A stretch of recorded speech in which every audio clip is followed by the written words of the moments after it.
I think people recognise that some change is coming. Right. Some changes have already been imposed on us from outside. The big question now for us is what appetite for change do we have internally? Do And you I think have there's a real appetite here. do you have plans of your own? You've I, goals? I do. I think we need to look at some of the things that we do here.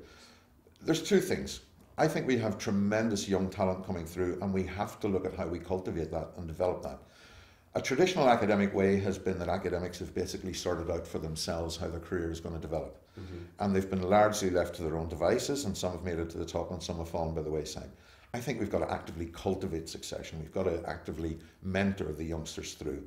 We've to give them pointers in terms of their own developing their own research profile, for example. What are the top-notch journals to go for? Where are the potential international collaborators for bigger projects? You know, get our senior people here to actually mentor them actively. And there's been some of that going on here, but it perhaps hasn't been as strong as I would have liked. Have you seen that happen positively elsewhere? I mean, yeah, absolutely. I mean, look, that's part of the normal discourse in the UK now. Right. That's the hard reality. It's part of the normal discourse. It's been driven by some of the external metrics that are used, the research assessment exercise in the UK now, the research excellence framework, which has been treated with scepticism, indeed scorn in some quarters, and there's still a healthy degree of scepticism about it. But the hard reality is that it has forced people to think about how they up their game, so that it's no longer acceptable for researchers to publish in little local journals or to think that it's a major achievement to get into a national journal. Now, in some disciplines, that's entirely appropriate, Yeah. and it really depends on who you're targeting. But it has forced people to think in terms of, well, actually, you know what? It ain't that great if I get an article in a Festschrift for my retiring colleague. I've got to think about what the top journals are. In some disciplines, depending on what exact angle you're taking on the research, in some of the harder sciences, for example, a very specialist journal that's a very specialist corner of some aspect of medicine or engineering might be appropriate for one article, but you've got to think about a bigger impact for something else. And how are youngsters coming through supposed to know that unless they're being mentored and guided towards that? That's what's happening very clearly in the UK. Ireland is a little bit behind that, but that's the direction we have to go because we are playing globally. And I think that's the point that people forget. You know, our ambition cannot be simply to be one of the best universities in Ireland. We have to look at where we play internationally. We have to look at where we play globally because that is what will make us competitive in terms of unlocking, for example, European research grants, in terms of having a reputation worldwide for having very strong scholars. So it ain't all about the money, let's be clear about that. It's about the reputation, it's about the international engagement. We have got to absolutely play that game. To some extent it is a game, but it's a game on which jobs and reputation, the jobs in this university and jobs in the wider economy here, and also the reputation of this university rests.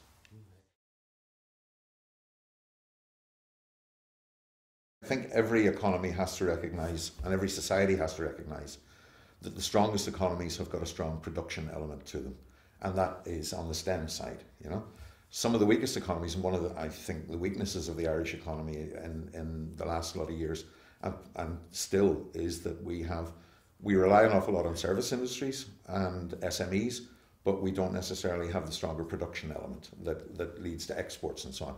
All of that is absolutely important, and no one would question that for 1 minute. One of the things that the STEM agenda does, however, is that it can create a discourse that suggests that the arts are somehow an indulgence. They aren't. The arts and the humanities and the social sciences are actually part of what helped to define us as a society rather than just an industrial complex.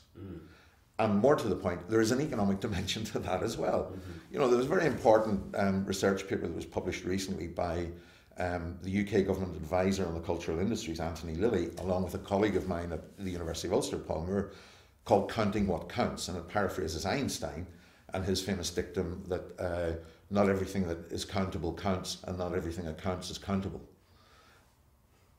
And that's very true of the arts. You know, this country has a tremendous cultural background and heritage that is of interest worldwide. You know, some of our writers are studied on curricula all over the world. They inform the way people think all over the world as they are in their formative years, as they are developing as individuals. We have things like, you know, and it's an awful cliche, but we have things like river dance. Yeah. You know, Irish music, Irish culture, Irish writing, it's known all over the world. We have to have that at the centre of what we do as well. So that actually STEM, if you like, could become STEAM. You know, science, technology, engineering, the arts, and medicine or maths, whichever the end is supposed to stand for. And we can exploit that economically as well. It's not simply an indulgence. It is something that informs what our society is about, but it is also something that actually brings an economic benefit to the country as well. You know, one of the courses that we introduced in my old faculty at UU was, and it was the Faculty of Arts, it was a BSc in Creative Technologies. You know, now, we deliberately called it a BSc because that was, we reckoned in marketing terms, that would play better. Mm-hmm. But this was about the technological production end of a lot of what's in the creative and cultural industry. So that degree was located in a school that had some people who were really on the technological computing end of things, but they were sitting alongside people who were in music, drama, dance, and looking at the whole interplay there. One of the and interestingly, one of the things that came out of that was that there was a module there around, as you are creating, and it wasn't specifically computer games, but apps were certainly part of it. As you create apps and you create whatever it was they were creating, I don't understand all the ins and outs of it myself. Scientists very often don't know how to construct a narrative. They'll know exactly how to put make the computers work. They'll know exactly how to write the programming and so on. But even when they write a computer game, they very often haven't a clue how to construct a narrative around that computer game that is coherent. And that's where somebody maybe with a background in drama or a background in English literature or whatever can be coming in and saying, here's how you construct narratives. So the scientists are learning from the arts people. And that creative technologies degree was merging all of that, production and so on. That's one possibility, right? Another aspect of work that might be possible here is that, for example, drama therapy, music therapy, that takes traditional art subjects into the whole medical side of things. And certainly that's something that's developing in different places around the world, and that's something we might want to explore there. The idea that, I mean, you're absolutely right in the question that you just asked. The idea that the arts and the STEM sit in two wholly separate spaces is a myth. There are tremendous overlaps, there are tremendous possibilities for collaboration that in too many places, unfortunately, go unexplored. And that'll be one of the things that we will certainly be exploring here. I also think that typically of a country where so much of the population is located in and around the capital, they need to get out of the capital a bit more. But I would say that being in the West, wouldn't I? But, you know, but I think that's true. And it's not unique to Ireland. You know, I think any small country that has a very large, dominant capital will find that an awful lot of the resources are located in the capital. And, you know, sometimes people think that they've really gone far when they go as far as Maynooth, you know. Mm-hmm. So I think they do need to get out a bit more and realise it. And, you know, we had the Minister for Education here launching our Abbey archive, Abbey Theatre archive last week, and he himself admitted that he just wasn't aware of the extent of the resources that are here in Galway, even though he actually passes the city on his way to Connemara maybe half a dozen times a year. So I think one of the key things I would say in terms of government policy is that there probably needs to be a greater awareness of what there is and what the potential is outside Dublin. And also to realise that there is a potential danger in the idea that you take a national approach to something that might lead to a strong resource outside Dublin being effectively absorbed into something that's Dublin dominated. I'm not sure that serves the country as a whole. I don't want to go into specifics about that, but, you know, as I say, I think it's a perennial problem in any small country. In terms of research policy, the other aspect of it is this. I think the funding models that are used here, one of the significant changes I noticed when I came here is that the funding models here around overheads and around the actual cost of conducting research, it's a very low margin that is offered here, and I'm not sure that that is sustainable. It certainly is not comparable to what is done in the UK in any way, shape or form. And I think that means that we end up forced to strike some kind of balance between what resources we put into research and what resources we save for teaching. That's all a work in progress. It's all changing rapidly. Obviously the ECF, Haddington Road, the need to cut jobs. I understand all those economic imperatives, whatever I think about the decision about burning the bondholders or not burning them. But I do think that we need to think about the sustainability of the research funding models that are out there at the moment. They certainly don't compare favourably with the systems that are used in some other countries.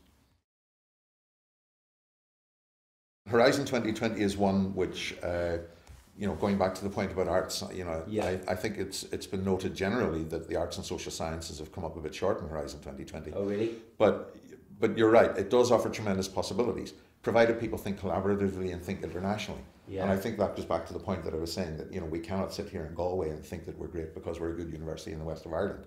We have to think internationally, we have to play internationally. And Horizon 2020 does offer tremendous possibilities for there. And this university is a member, for example, of the Coimbra Group, which is a group of research-intensive universities right across Europe.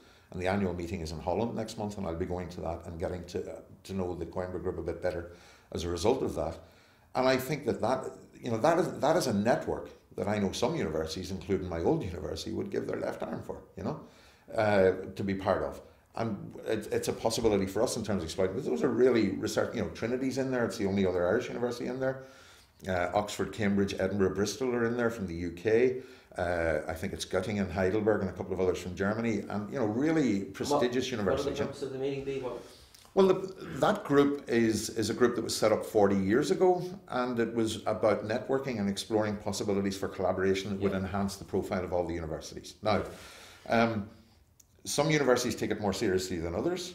Some universities possibly haven't necessarily allowed the information that the network is there to filter down to the subjects.